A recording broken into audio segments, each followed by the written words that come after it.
KEM रुग्णालयाच्या नामांतरावरून ठाकरेंचा आमदार भडकला. म्हणाला, मराठी जनांनो, मुंबई तुमच्या हातात राहिली आहे का ती तर लोढाची झाली आहे.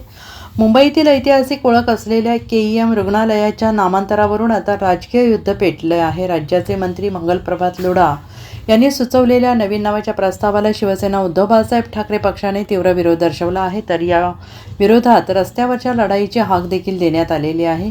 मंत्री मंगलप्रभात लोढा यांनी मुंबई महानगरपालिकेला अधिकृत पत्र लिहून ब्रिटिश काळातील किंग एडवर्ड मेमोरियल हे नाव बदलून भारतीय संस्कृतीनुसार कौशल्यश्रेष्ठ एकलव्य स्मारक रुग्णालय असं करण्याचे सुचवले आहे. विशेष म्हणजे नवीन नावातूनही केईएम हे संक्षिप्त रूप कायम राहील असा दावा लोढा यांनी केला आहे. या प्रस्तावाला पालिकेच्या आरोग्य समितीने मंजुरी दिल्याची माहिती समोर येताच वादाला अधिक तोंड फुटलेलं आहे. शिवडी विधानसभेचे आमदार अजय चौधरी यांनी या समाज माध्यमावर अत्यंत आक्रमक पोस्ट लिहत मराठी माणसांना साथ घातली. मराठी मनांनो, मराठी जनांनो, गपगार थंड बसा. तुमची मुंबई तुमच्या हातात राहिली आहे का ती तर लोढाची झाली आहे, अशा शब्दात त्यांनी आपला संताप व्यक्त केला. या नामांतराच्या निषेधार्थ आज सोमवार दिनांक 27 एप्रिल रोजी सकाळी 11 वाजता केईएम रुग्णालयाच्या अधिष्ठातांच्या केबिनबाहेर निदर्शने करण्याचे आवाहन त्यांनी केलं आहे. नाहीतर मुंबईचे लोढा मेन्शन झालेच समजा, असा इशारा त्यांनी दिला आहे. केईएम रुग्णालयाला 100 वर्षाचा इतिहास आहे. केईएम रुग्णालयाचा नुकतीच शताब्दी महोत्सवी वर्ष म्हणून फार मोठा कार्यक्रम केला गेला. मुंबईमधनं नव्हे तर देशभरामधनं जगभरामधनं जे केईएम हॉस्पिटलमधनं जे डॉक्टर शिकून गेले, जे जगाच्या पातळीवर ज्यांनी नावलौकिक मिळवला, असे सगळे डॉक्टर, त्याचे माजी डीन, मोठे मोठे सेलिब्रिटी, मुख्यमंत्री, उपमुख्यमंत्री, आम्ही सगळे असे रोजच्या रोज अनेक लोक इथे शताब्दी महोत्सवानिमित्त येते. असं काय घडलं, त्या लोढाला उपरती झाली आणि एका दिवसामध्ये या रुग्णालयाचं नाव बदलून त्यांनी एक कौशल्यश्रेष्ठ एकलव्य स्मारक रुग्णालय असं देण्याचा एक प्रस्ताव दिला. त्या लोढांना काय मुंबईतली नाव बदलायची आहेत का? मुंबई गिळंकृत करायची आहे का? कारण हे ऐतिहासिक स्थळ आहे, ज्या की नेरवरच्या नावाने त्या रुग्णालय ओळखलं जाते. आत्ताच आमच्या पराग चव्हाणांनी सविस्तर माहिती दिली. 1926 मध्ये त्यांनी जवळजवळ 7 लाख रुपये देणगी त्यावेळी दिली आणि हे रुग्णालयाच्या निर्मितीमध्ये फार मोठा वाटा त्यांनी उचलला, म्हणून त्यांचं नाव त्यावेळी दिलं गेलं. ही ऐतिहासिक वास्तू आहे. ऐतिहासिक वास्तूला दुरुस्ती करता येत नाही. ऐतिहासिक वास्तूची नावं बदलताना देखील फार मोठ्या प्रक्रियेतनं जावं लागते.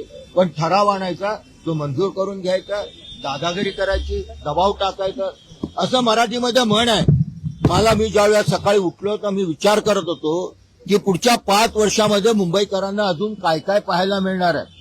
काही दिवसापूर्वी आपण पाहिलं तर आम्ही लाक्षणिक उपोषण केलं करिअर नाक्यावरती.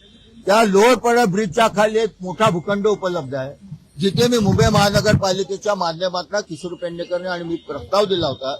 तिथे ज्येष्ठांकरता विरंगुळा केंद्र बनवा, तरुणांकरता ओपन जिम बनवा, लहान मुलांकरता बगीचा बनवा, कबड्डी करता एक भूखंड आहे मोठा, तो आरक्षित करा. मंजूर झाला. नगरविकास खात्यातनं 3 कोटी मिळाले. त्यानंतर लोढांनी पत्र दिले त्यांच्या खासगी संस्थेला, त्या भूखंड आम्हाला द्या. अरे तुमचा संबंध काय या मतदारसंघाशी? जा ना, तुमच्या मतदारसंघातले भूखंड आरक्षित करा. किती नावं बदला, मल्हार हिलचं नाव बदला, केम्स कॉर्नरचं नाव बदला, इथे काय आहे तुमचं? आणि या ऐतिहासिक वास्तूंचं हे सगळी नावं बदलण्याचा घाट यांनी घातलेला आहे. म्हणून मला असं वाटायला लागले की मराठीमध्ये एक वाक्यप्रचार आहे, माकडाच्या हातात कोलीत. यांनी जे काय सत्ता घेतलीय ते आता त्या म्हणीला बरोबर लागू होते असं झालेलं आहे. भूखंड खा. सचिन पडवळांनी आत्ताच माहिती दिली, 4 दिवसापूर्वी कांदिवलीचा एक भूखंड असाच वसतिगृहाचा परस्पर इम्प्रुव्हमेंट कमिटीमध्ये लोढाच्या संस्थेला देऊन टाकला. अरे काय आहे हा? भस्मासूर आहे. मग किशोरीताईंनी सांगितलं त्याला अॅनाकोंडा गिळंकृत कर. अरे जर एवढी तुझ्या हिंमत आहे तर जे टॉवर बांधतोस त्यातलं एक टॉवर देऊन टाक धर्मादाय रुग्णालय म्हणून, आणि त्याला ते नाव दे कौशल्यश्रेष्ठ एकलव्य, आणि त्याच्यामध्ये ते रुग्णालय चालू कर. आम्हाला आनंद वाटेल. मुंबईकरता सेवेकरता अजून एक आपण काहीतरी आखलं. परंतु मुंबईमध्ये पारंपरिक दृष्ट्या वंश परंपरागत वर्षोनुवर्ष ज्या वास्तू आहेत त्यांचा नाव बदलण्याचा घाट त्यांनी घातलेला आहे. आणि एवढ्या जर वाटते तर आपले जे टॉवर तर देतात ना वेगवेगळे नावं, बेनेंझा, एलेंझा, डेनेंझा, ती सगळे द्या ना. मग किशोर काय म्हणाल्या सावित्री द्या, भगीरथी द्या, कावेरी द्या, ते का नाही देत? तेव्हा तुमचं हिंदुत्व कुठे जाते?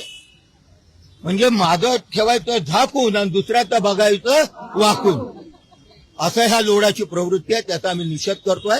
त्याच्या जर हिंमत असेल ना, त्याचं नाव बदलून बोर्ड लावायला या. येताना चालत याल, जाताना तुम्ही जाणार तसे नाहीत.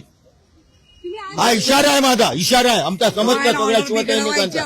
Bureau report, SBN Marathi, Mumbai.